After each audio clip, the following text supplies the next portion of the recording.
Ich bin eingeladen worden im Rahmen von einem Besuch einer kasachischen Delegation, die an der BOKU war, bei einem Essen an der Universität. Als Spezialität gilt ja auch der Schafskopf. Zum Beispiel hat dann die Zunge vom Schaf hat bekommen ein Kollege, also ein Professor, der immer sehr viel spricht. Und das Gehirn vom Schaf hat ein Kollege bekommen, der Philosophie unterrichtet. Das war auch sehr spannend. Also ich war ehrlich gesagt froh, dass ich weder Zunge noch Gehirn bekommen habe. Ich habe bekommen die Suppe.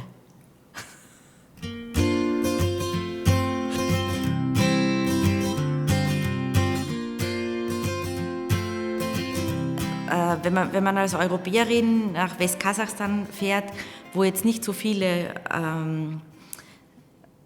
Menschen aus anderen Ländern hinkommen, wird man ja sehr, fast ein bisschen hofiert. Und ich habe mich die ganze Zeit gefragt, was habe ich jetzt eigentlich Tolles gemacht, dass mir so eine enorme Wertschätzung entgegengebracht wird. Was mich beeindruckt hat, war auch die Höflichkeit der Studierenden und das ehrliche Interesse. Sie wollten auch immer wissen, was ich von ihrem Land halte, von ihren Menschen, was denn der Unterschied ist zwischen den österreichischen Studierenden und den kasachischen Studierenden. Und dann wollten sie auch immer wissen, was werde ich denn dann erzählen über Kasachstan und über die Menschen in Kasachstan, wenn ich wieder zurück bin in Wien.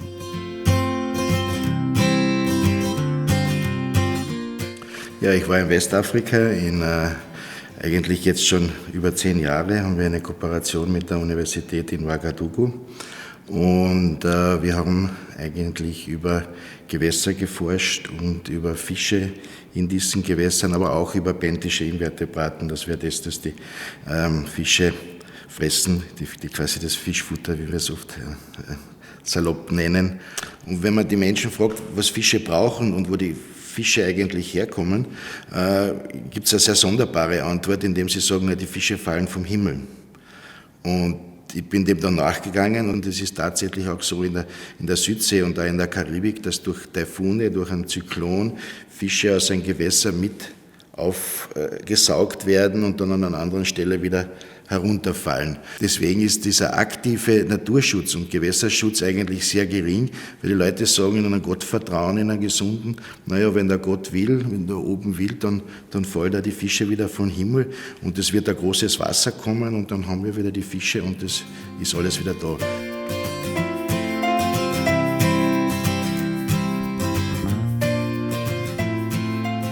Man kennt ja vielleicht von Westafrika diesen Begriff des Voodoo und da gibt es dann immer so Tabuzonen. Und diese Tabuzonen sind dann aber gleichzeitig Refugien für Tiere. In einem langen Gespräch mit einem dieser Voodoo-Zauberern, mit so einem Deng Soba, hat er mir erklärt, es ist in letzter Zeit sehr schwierig geworden, weil die Menschen immer weniger an seinen Zauber glauben. Ja. Früher war es so, dass er halt doch als Opfertier dann eine ganze Kuh bekommen hat oder eine Ziege bekommen hat, die wurde dann geschlachtet und mit diesem Blut des Tieres hat er dann eine Tabuzone ausgewiesen. Nicht? Und er hat also eine Linie gemacht entlang vom Fluss oder von einem Gewässer halt oder in einem Wald und das war die Tabuzone, da durfte niemand hinein. Und jetzt hat er mir natürlich gesagt, heute ist das wahnsinnig schwierig, er hat schon ein Glück, wenn er ein Huhn kriegt, ja, für dieses Opferritual und der Huhn hat halt sehr wenig Blut und deswegen sind auch diese Schongebiete und diese Tabuzonen auch viel, viel geringer geworden in letzter Zeit und er hofft, dass die Menschen wieder zurückkommen zu seinem Glauben und damit auch mehr Naturschutz passieren kann. Ja, in jedem Fall nimmt man dann etwas mit und das ist natürlich vor allem die Toleranz und Verständnis für andere Meinungen und vor allem auch für mehr Geduld. It was definitely very good that I had so little expectations because there are situations that you can't even grasp before you go there and where you just have to dig in and get out there and just just breathe in all the energy that you get in this country from all the people that you meet. And in the end, you make the best out of your stay there. So yeah, I was driving on a mountain road in New Zealand, and all of a sudden, once I turned around a corner, there was a sheep standing in the middle of the street and not moving, of course. So I had to brake. For me as Austrian, it was like, okay, there's a sheep on the street. I was honking, I was trying to keep it moving, so it was just getting off the road, but it didn't. It took about 5 or 6 minutes. And well, all of a sudden, the sheep decided, okay, it's good to go now, and I was able to continue driving. Yeah, well, that happened quite a lot of times with sheep, with cows, anything you can imagine. I came to New Zealand not really prepared and also with very little expectations, and I always think it's very good and positive to stay open to whatever is happening during this day. Also ich war in Spanien in der Universität von Granada und das war so ein Staff-Training und war eigentlich mein erster beruflicher Auslandsaufenthalt und sehr spannend. Die Sprache war Englisch, es haben viele mit Englisch gekämpft und da ist dann die Sprachbarriere irgendwann gefallen, weil man gesehen hat, okay, die anderen kennen es ja auch nicht so wirklich gut. Ich kann eigentlich nur aus meiner Erfahrung sprechen, dass ich genauso gezögert habe, mir mein Vorgesetzter da durchaus Mut gemacht hat und gesagt, probier's einmal, du schaffst das. Und man lernt dann sehr viel über sich selbst, nämlich was man sich zutrauen kann. Und dass man eigentlich viel mehr weiß und kann, als man glaubt.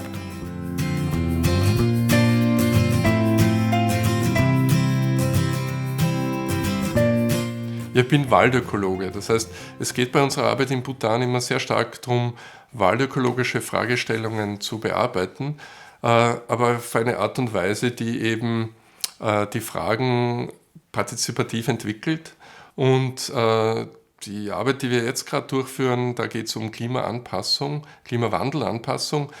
Das sind ja dort sehr naturbelassene Wälder, sehr große Bäume und es war eine große technische Herausforderung. Wir haben das mit angepasster Technologie dann bewältigt. Wir haben nämlich diese Seile mit Pfeil und Bogen raufgeschossen in die Kronen. Das waren die Bögen, die Bambusbögen, die im Land wirklich verwendet werden. Das ist der Nationalsport, Bogenschießen, um letztendlich halt immer wieder auch in die Kronen zu kommen. Wenn in Bhutan einem Essen angeboten wird, muss man zuerst einmal sagen, nein, danke. Und dann insistieren die Gastgeber und Gastgeberinnen und man muss noch einmal sagen, nein. Und dann, vielleicht beim 3. Mal, kann man das akzeptieren. Jetzt ist es natürlich so, dass wir zuerst, indem wir gesagt haben, ja bitte, also das ist ganz grob, das ist wirklich ungehobelt und schlechte Kinderstube. Aber je länger wir dort sind und je mehr die Leute daran gewöhnt sind, dass es da mit ungehobelten Westlern oder Westlerinnen zu tun haben, desto stärker weicht das auf und ich weiß oft überhaupt nicht, also kann ich jetzt wirklich noch ablehnen, weil es kann passieren, dass die Leute dann wirklich nichts bringen, aber ich bin hungrig, ne?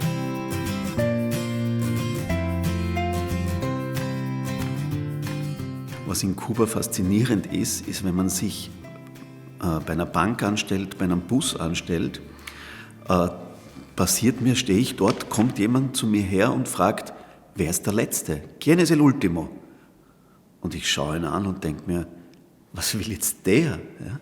Und es hat eine Zeit lang gedauert, bis ich draufgekommen bin, dass wenn man sich wo anstellt und man kommt hin, sucht man immer nach dem Letzten. Weil dann weiß man, wer ist vor mir und er weiß, ich bin hinter ihm. Aber dann würde man nicht in der Schlange stehen bleiben, sondern dann geht man derweil einen Kaffee trinken, dann geht man ein Bier trinken, dann besucht man jemanden in der Umgebung und man hat immer nur im Auge, ¿Quién es el último? Wer ist der Letzte vor einem? Da weiß man, das ist der mit dem weißen Hemd und dem Schnauzbart. Dann schaut man, wann taucht der wieder auf? Weil der hat auf seinen Ultimo geschaut. Und wenn der wieder auftaucht in der Szenerie vor der Bank oder vor der Schlange, dann muss man schnell hin, stellt sich an. Und so formt sich sehr gerecht die Reihe immer richtig, obwohl oft einmal gar niemand dasteht. Ja? Mein Fachgebiet ist die biologische Landwirtschaft. Und Kuba ist berühmt für biologische Landwirtschaft, weil ja durch die Blockade der Amerikaner, aber auch durch den Zusammenbruch der Sowjetunion Kuba plötzlich keine Möglichkeit hatte, mehr Betriebsmittel einzukaufen. Und deswegen hat sich in Kuba eine Art biologischer Landwirtschaft entwickelt, wo man eben synthetische Pestizide, synthetische Düngemittel durch eigene Maßnahmen ersetzen muss. Und genau zu dem haben wir uns dort mit Exkursionen Betriebe angeschaut. Wir haben auch Forschungsarbeiten dazu gemacht, was die Kubaner, die kubanischen Bäuerinnen und Bauern unter solchen Rahmenbedingungen tun. Und das Spannende und Faszinierende ist, dass sich unter diesen Rahmenbedingungen knapper Ressourcen eine unglaubliche Kultur des Experimentierens und des Ausprobierens entwickelt hat. Also auf diesem Foto sehen wir eine Bäuerin und einen Bauern, die gerade Saatgut, nämlich in dem Fall Mais-Saatgut, austauschen. Im Hintergrund dieser vielfältige Garten, also wirkliche Oasen der Agrarbiodiversität, die der Subsistenz dienen und die von den Bäuerinnen und Bauern dort erhalten werden. Der Perspektivenwechsel, der war wirklich sehr, sehr gut für mich, weil ich gemerkt habe, wie stark kulturell determiniert meine Wahrnehmung ist. Und einmal aus diesem Rahmen auszusteigen, war sehr gut, einfach zu sehen, wie meine Perzeption, meine Wahrnehmung nicht das einzig gültige Maß der Dinge ist. Das war wirklich bereichernd. Das ist auch das, was ich immer noch schätze, wenn ich ins Ausland komme. Der Perspektivenwechsel, der es mir ermöglicht, einen Blick auf meine eigenen Frames und auf meine eigenen Wahrnehmungen zu werfen.